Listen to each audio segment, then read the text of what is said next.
Craig Tester, the star of the popular TV show Curse of Oak Island, has recently revealed that the Oak Island treasure is a fake. His statement could potentially shake up the show's reputation and the success of its adventures. Tester's skills and hard work are crucial in the team's quest to find one of the world's most hidden treasures. However, his experiences may change whether he continues to help the team and affect their success. As the team nears the treasure, a figure from Craig's past threatens to reveal damaging secrets, putting the entire expedition at risk.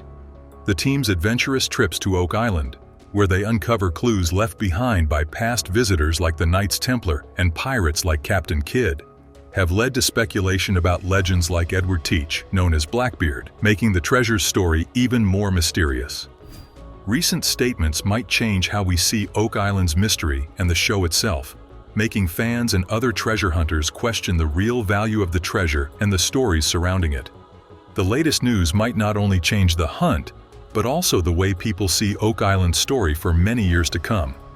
The mystery around Oak Island doesn't make it any easier for those trying to find it. There are very few clues, but they are just enough to keep people hopeful and excited for any new piece of information they can find. The curse claims that the treasure will never be discovered. So far, 6 men have lost their lives trying to find it. Craig Tester joined the team with his background in engineering, providing essential technical advice and storytelling skills. He also stepped into the role of producer, allowing him to use both his tech skills and love for the show's story. His technical expertise proved valuable during the show, as he guided the team through many digging projects and helped them uncover hidden secrets about the island. In conclusion, Craig Tester's recent statements about the Oak Island treasure and the show's legends may change the way people view the treasure and its mysteries. The team of treasure hunters on the island of Oak Island, led by a man named Drake, has been a constant source of excitement and curiosity for the team. However, during the 5th season of the show, a surprising theory about the hidden treasure surfaced, adding a new layer to their search. We are seeing some quantities of gold. It shows gold. Yeah, it's there. This theory suggested they might be close to finding an original script written on parchment, something that would be incredibly valuable. The discovery of the items buried in the ground led some team members to think of the Shakespeare theory, which suggests they might be close to finding an original, priceless copy of Shakespeare's plays buried there. Finding them could not only prove Shakespeare's authorship, but also support the theory that Francis Bacon might have written these famous works instead. The idea that Shakespeare's unpublished scripts might be among Oak Island's treasures also makes sense when considering that the first editions of his plays were rumored to have been printed there.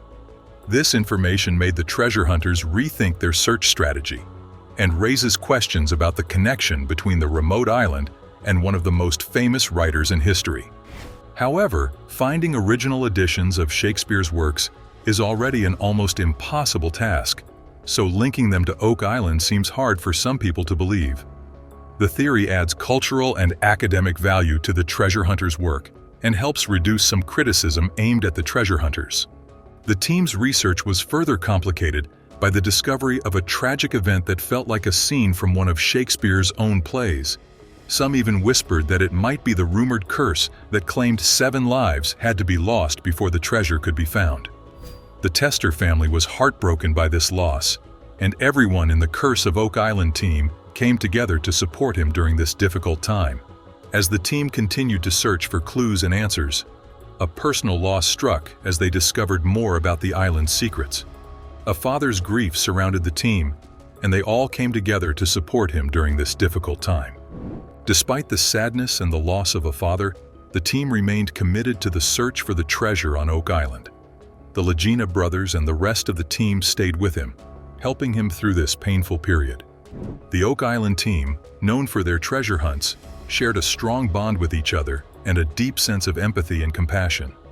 However, the loss of Drake, a son, brought the team closer, revealing a shared sense of empathy and compassion. Fans also got to know his wife, Rebecca, and their family, including his stepson, Jack Begley. This connection was noticed even before Drake's passing. Craig Tester made the decision to sell his house, worth nearly $4 million, as part of his way of coping with the loss of his son. Selling the house might be a step towards healing and finding peace during these difficult times. However, it also meant letting go of a place filled with memories. Craig decided to move back to Michigan, where he felt more connected to his roots and family. Being around family made a huge difference during this tough time. They understood his pain without him needing to explain it, providing a special kind of comfort that comes from being with people who have seen him at his lowest and still stand by you. Michigan was more than just a state. It was where he could be himself without having to pretend he was okay. Being with family helped Craig cope, but it didn't make the pain go away. Grief has its own way of lingering, but knowing that he didn't have to face it alone helped him keep going. Sometimes, it's not about finding the answers. What the hell is that? That is odd. I mean, what if this is part of the money pit, the original money pit? But just being with others who are asking the same questions. Throughout all of this, Craig's teammates were there for him too. They became like a second family, standing by him when his son passed away, offering support in ways that went beyond words. Their friendship and support were a steady presence when everything else felt uncertain. Even though he was thinking about moving, Craig knew his bond with his team would stay strong. His teammates showed up when it mattered, respected his space when he needed it, and lent an ear whenever he wanted to talk. This kind of support made a big difference, reminding Craig that he had people in his life who truly cared. Despite their support, the pain of losing his son was still heavy on his heart. Being away from his family during such a difficult time made him feel more alone, and he longs to be closer to his loved ones back in Michigan. Craig, who had previously been a part of the team that played The Curse of Oak Island, made the decision to relocate back to Michigan in order to further his relationship with his old teammates. Due to the fact that he had recently lost his kid and was in need of finding the strength to move on with his life, he was aware that this decision was essential for his mental well-being.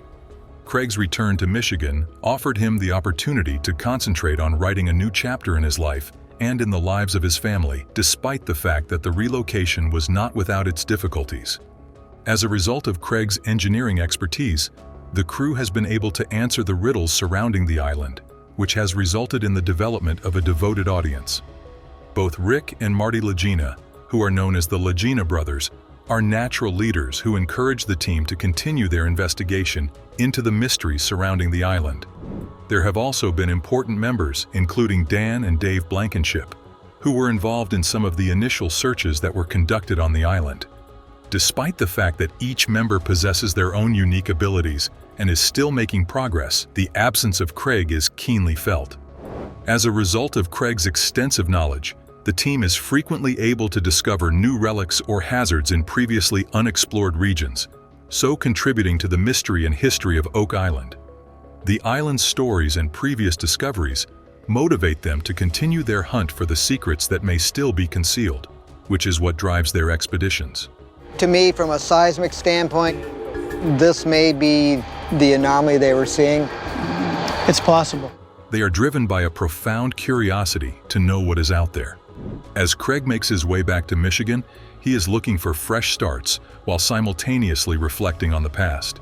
With the Lagina brothers, Dan Blankenship, Charles Barkhouse, and Fornetti playing important parts, the television show The Curse of Oak Island continues to investigate the mysteries that are concealed on the island.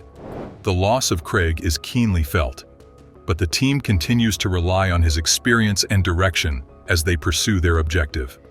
As a conclusion, the fact that Craig was able to return to Michigan is a demonstration of the power that family and friends have in assisting individuals in navigating the difficulties of moving forward and discovering hope in the face of negative circumstances. Might there be a chance here to discover the treasure once and for all? Sure.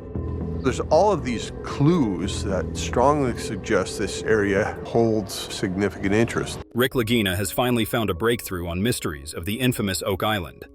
They just found something so bizarre that proves that gold is here on this island. Did they find a hidden chest that has a map to the actual treasure? Well, in this video, we are going to find that out. Craig Tester and Steve Guptill, along with Alex Lagena and the rest of the crew, are gathered to begin the latest large-scale excavation with the hope that they will uncover the second shaft, over 100 feet deep, and built in the early days of the 18th century, believed to be only a few feet southeast of the original money pit. To do this, they will be digging up the first ever searcher shaft on Oak Island. Their current goal is to obtain some pieces of the shaft and conduct dendrochronology on it, which will be able to tell them the year this wood was formed on a tree. According to Craig, if anything will be able to tie them back to the original money pit, it would be shaft 2. The tree rings they spot on the wood will tell them when it was cut down. If they can uncover and confirm the date to around 1805, they will not only be able to locate the original money pit, but also find the source of the precious metals they have detected in the area. They excavate a big piece of wood they believe could have belonged to one of the long walls. But the question remains, does this belong to shaft 2? According to Rick Lagina, the second shaft is like the Holy Grail in terms of significance. They are closer than ever to finding the money pit. The wood they pull out is rounded and thick, which Craig believes is the outside of the tree, and could be excellent for their testing. They take multiple samples of this wood when Marty Lagina arrives on site, and they decide to use a mirror to take a closer look at what's down there, by reflecting light into the dark corners. Marty describes how incredible it is what people in the past were able to accomplish with their limited technology, but also how they need to think to find the money pit. Gary uses his metal detector and finds a signal in one of the scoops of dirt, pulling out a rosehead spike which remains in great condition, possibly from the 1700s. Between the 1780s and mid-1800s, rosehead spikes were created for construction. This could be another clue. They note a lot of boards in the dark pit, and they decide to try and take some of those beams off the walls. Rick notes the mix of older wood and how the second shaft was built in the early 1800s, likely a great match to that old wood. If they find a match between that wood and this time frame, they will have the first discovery shaft on Oak Island, an amazing accomplishment. The operator of the excavator is flying blind but being instructed by Scott as they carefully maneuver the excavator's bucket down this shaft and scrape it along the walls for wood samples. However, they face a setback when their first sample falls out of the bucket and splashes into the water below. This is a great challenge, but Billy the operator triumphs as he pulls out a massive beam of wood. Gary then goes to check if there is any metal in the wood by passing a detector over it. When there is no signal of metal, he determines this is a good sign as it suggests a very antiquated style of construction. First ever searcher shaft on Oak Island. True? True? Well, we think. That we know of. Yeah. That's right. Now they ask themselves if someone could have reconstructed the top part of shaft 2 after it was originally built in 1805. They may have found the evidence to find the original money pit. This area is a landmark for them. This operation has been an incredible success. Back at the Oak Island Research Center, Marty has met with a few people who will be involved in the well drilling, and to get on the same page as they move forward. Marty Lagena explains that he has been focused on the metals detected in the water. A few weeks back, some scientists had broken down the results of the testing they had conducted on the island and zeroed in on a yellow district which had persistently high levels of copper, lead, zinc, and tin. Their testing has them looking at a 2,500 square foot region known as the Pie. Dr. Michelle believes that what they are looking for is in the golden egg section they have. So Marty is determined that this is where they will be drilling all the wells to better evaluate the area. The next morning, the crew gathers to begin their testing and digging. While drilling in the golden egg, they have come across evidence that suggests a possible structure in the area at a depth of almost 100 feet. Mike from Choice Solid Drilling explains that the sample he pulled out is soft at the top, and we learn that there is no wood in the sample, but this is a good sign as it points to them getting close to something. Marty believes that if there is something there, they will find it in that hole. Peter suggests taking some tests of the water for metal testing, and they decide to ask Dr. Spooner to take a sample. Later that afternoon, Marty returns after he is told they have made progress in the EN13 borehole made in the golden egg. Just the other day, the crew believed they had almost hit a man-made structure as they drilled nearly 100 feet underground. The new sample under a yellow cone was measured against EN13, and what they found was something coming out of the well, like loud booms that went on for half a minute. The belief is that they may be drilling near something and air getting into it. The implication being something is open down there or collapsing. Dr. Spooner believes there must be a void. All of these clues point towards something happening in this area. Dr. Spooner holds up a sample of the water which looks yellow in the sunlight. This darker water indicates they are close to a source of wood. This development has piqued the interest of Rick Lagina, especially if it means that an underground collapse is pointing to an open chamber. They believe that water has moved from a tunnel or shaft, and all of this information is vital to know where the traces of metal are coming from. They hope that their next drilling spot will reveal even more information. The next day, they discover another Roman coin which the team has connected to descendants of Vikings, which could be important for their discussions. The historian on Oak Island explains that the Norse had reached Iceland and Greenland before 1021 AD, and after that just a short ride away in Newfoundland, which is 600 miles northeast of Oak Island. For this reason, they are headed to that Viking settlement that was established more than a millennia ago and has been labeled by the Canadian government as a National Historic Site. Today, it is the only recognized Viking settlement in North America. According to Rick, the descendants of these Vikings are an important detail needed to understand how an old world treasure could have made its way to Oak Island. Artifacts in the Viking Age. Oh. And fortunately, I have a replica here. He believes that this history is vital for the ability of the person or people who came across the North Atlantic and do this work on Oak Island. Before their trip, they discuss bringing some of their findings like the old arrowhead along with them, as they believe they may have some connection to these Vikings and their descendants. The historian then mentions that the Viking settlement was only discovered in the 1960s, and this makes Marty laugh, as it means that there could be many more not yet discovered. The historian agrees and even believes this could mean the Vikings and Templars making their way further past Newfoundland and into Oak Island is very possible. They even have relics that point to that conclusion. Marty believes that if anything happened on Oak Island as far back as the 1200s, then it almost certainly has to be some kind of activity done by the Vikings and their descendants.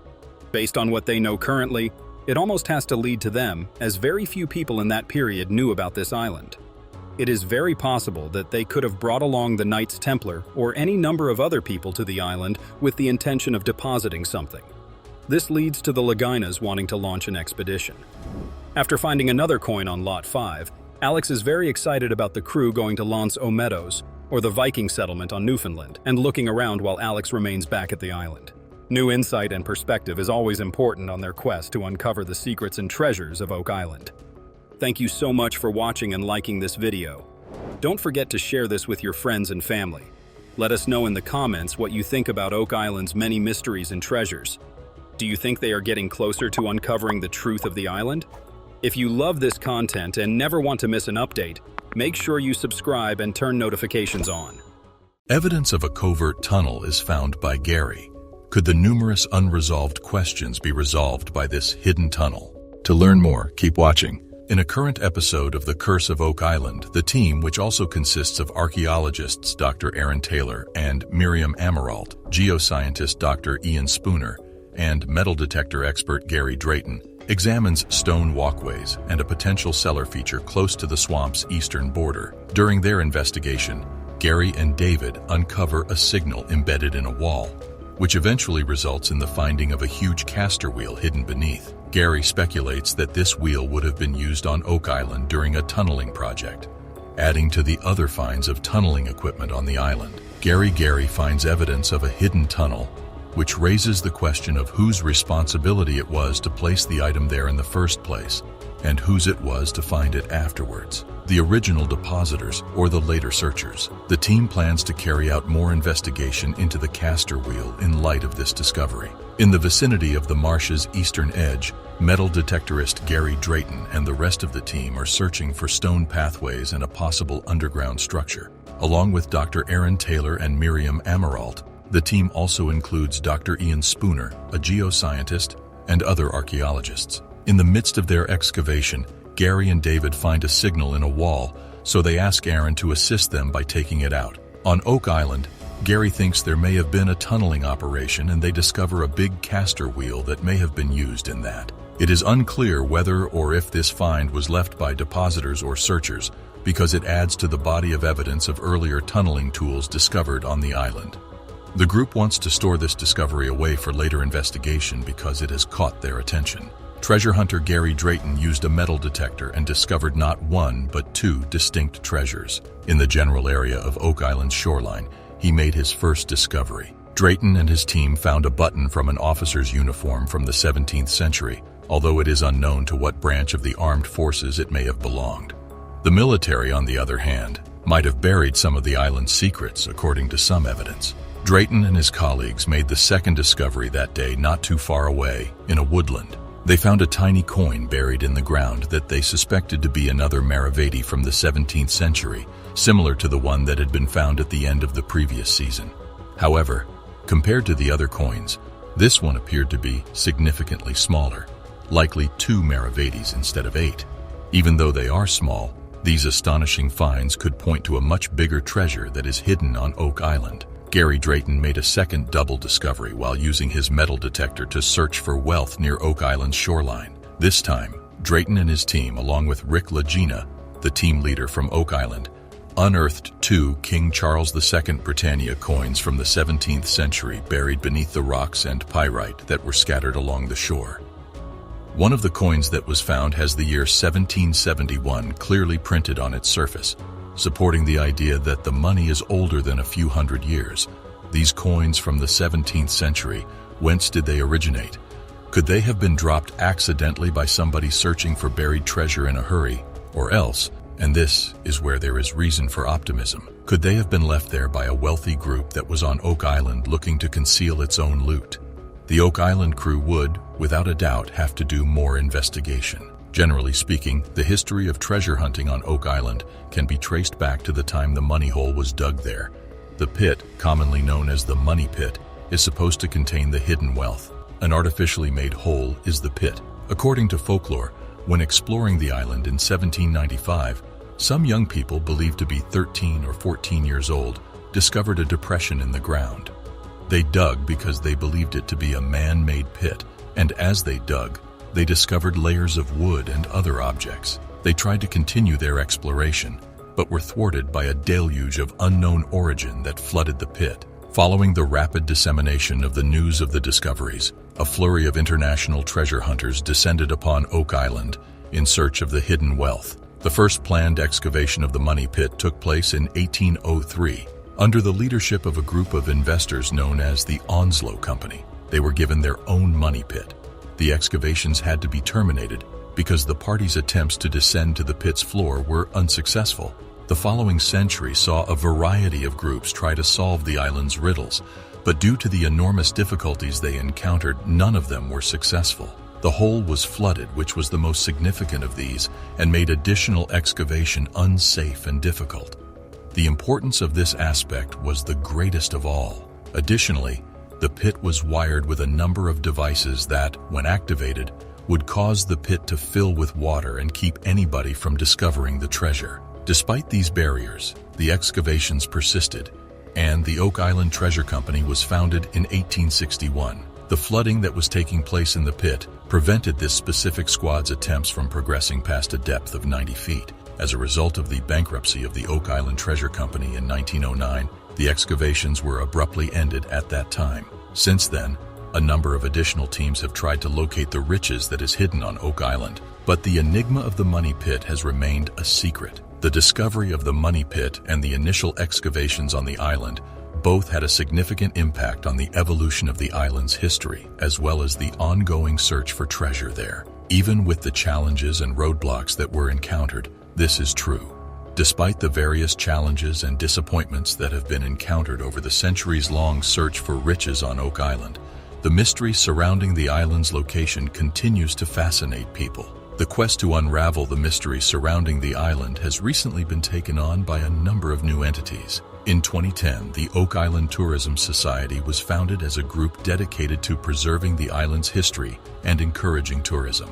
The most notable change to have taken place in recent years is this one. The Oak Island Archaeological Society has played an important role in raising public knowledge of Oak Island and the treasure hunt, in addition to participating actively in several archaeological digs on the island.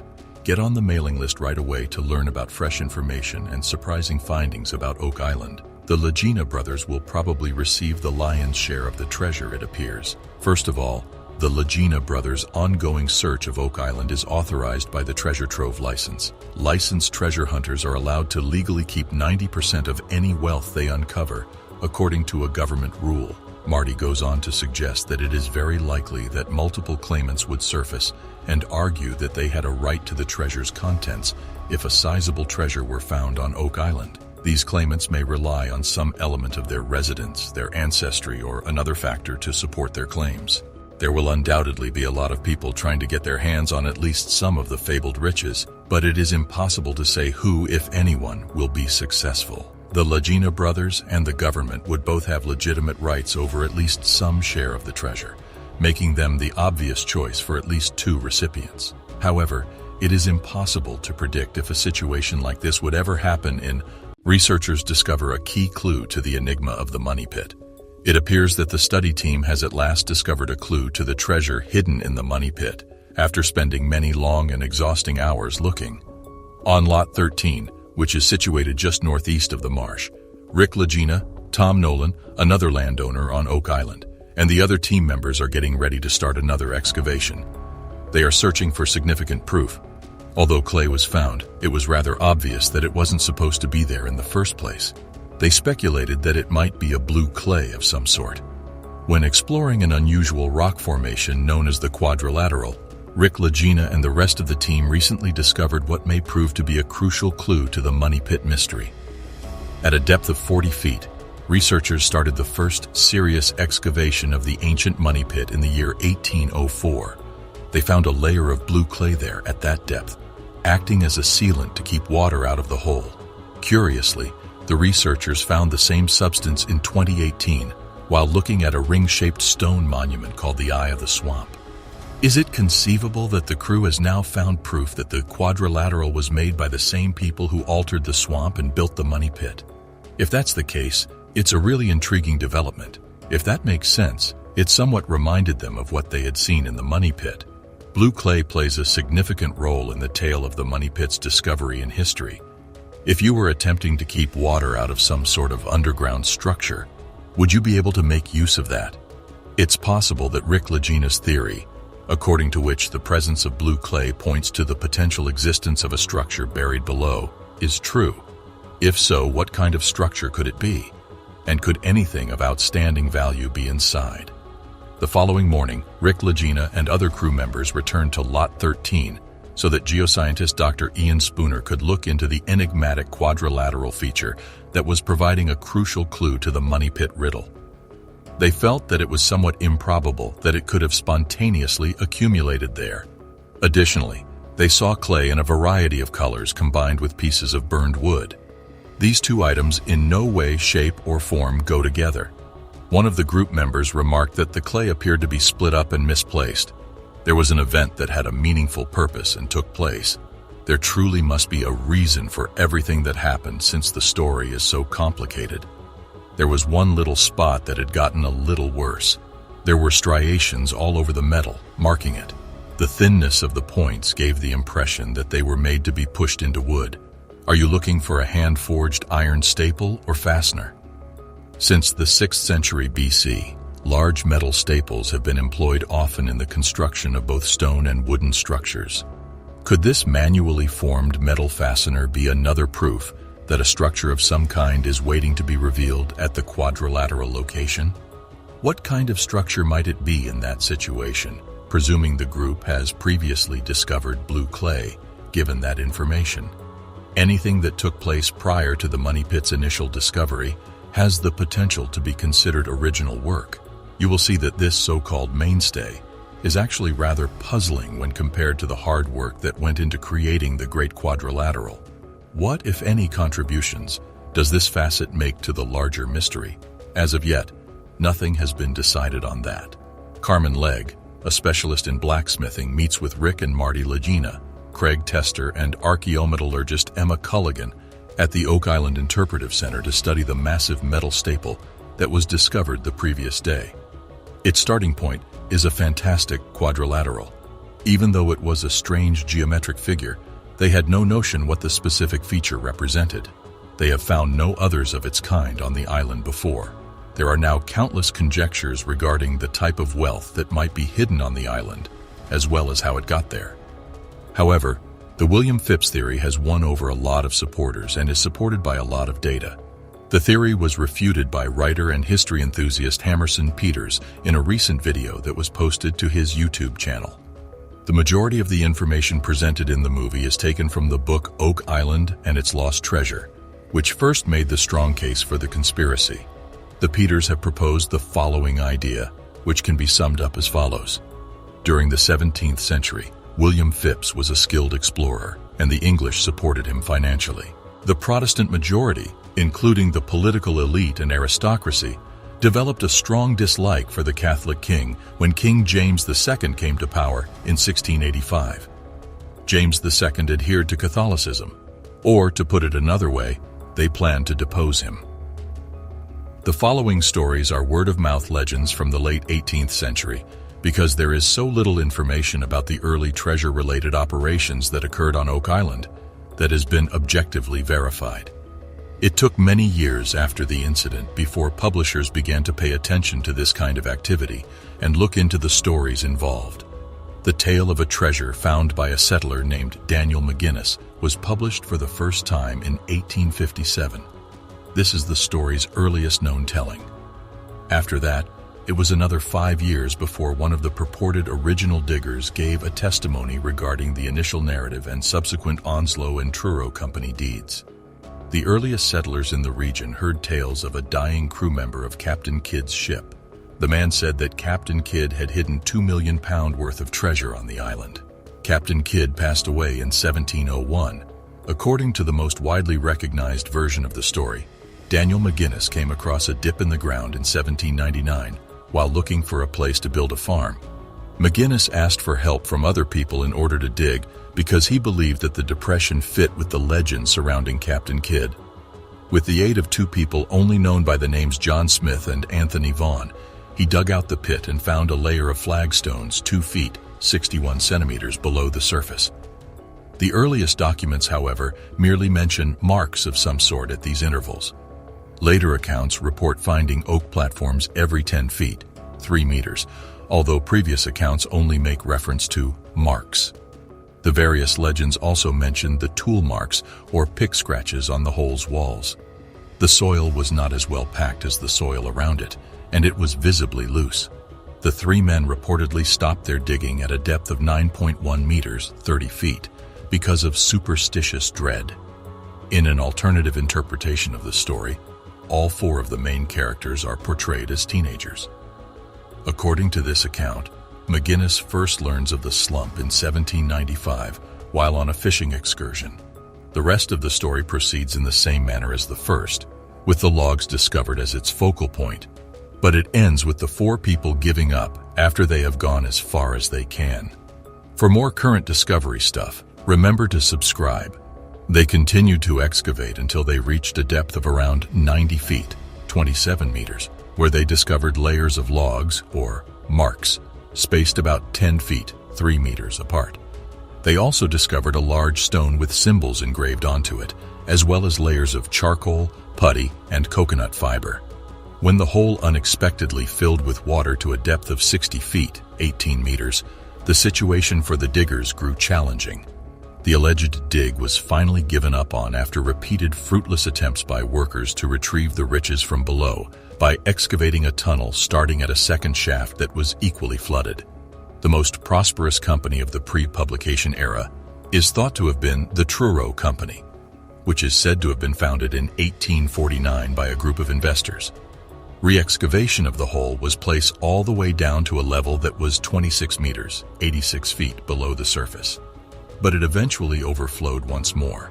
After that, it was decided to drill 5 bore holes into the machine's original shaft using a pod auger.